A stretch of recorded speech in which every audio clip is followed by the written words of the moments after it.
More on this, I'm joined now by senior motoring journalist Paul Gover. Paul, you follow this stuff very, very closely.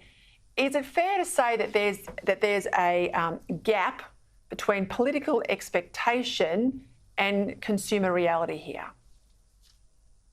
No, there isn't a gap. There's a whole world of difference between what the political side of things is and the reality. And it's the reality with the car makers, but it's also the reality in showrooms.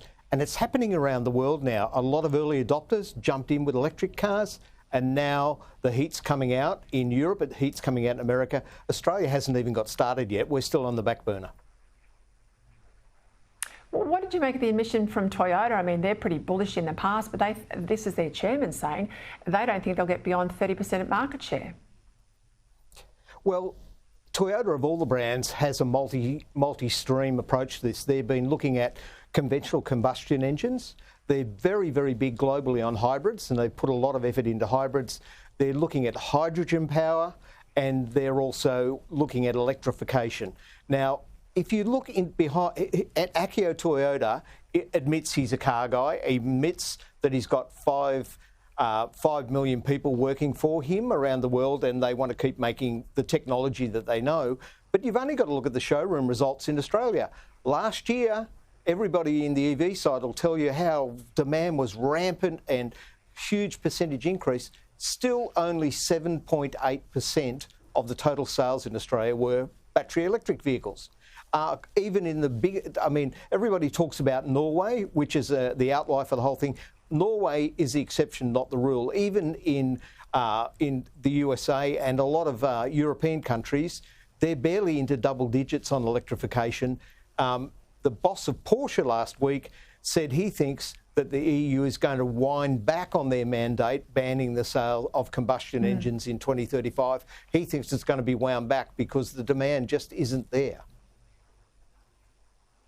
And I think put Norway to one side. I mean, if you want to have a discussion about EV take-up, you've got to discuss Australia with countries of comparable geography. I mean, Norway's like comparing us and Tasmania and Norway. That's fine, but not mainland Australia.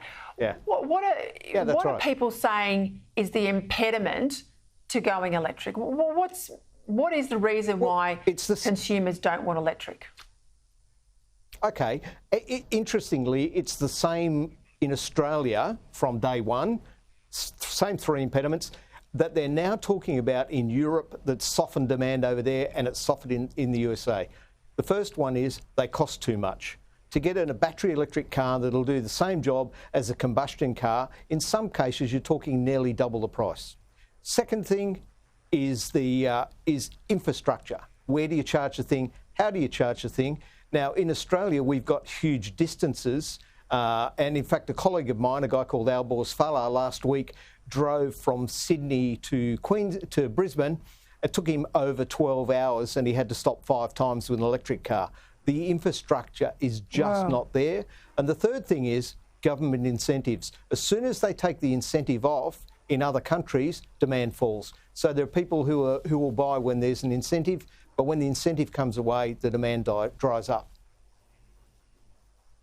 And also the other issue I'm hearing is insurance with the battery is huge. And of course, when the battery is no longer chargeable or viable, or there's a collision, let's say, with a car, it's a total write-off. You can't get much for it, unlike a fuel combustion car. That's right. The battery replacement cost, it's $30,000 and up. Now, the other thing about this is resale value. Now, we're too early into let's call it the electric car experiment, because despite what Mr. Bowen says, that's what we're having. We're having an experiment. Resale value, I spoke to a couple of dealers today when I knew I was going to be talking to you. They will not take an electric car as a trade-in because they don't know what the value is going to be, because the second or third owner of an electric vehicle, they're really going to be in battery distress. What's it going to mean? What's my vehicle actually going to be worth?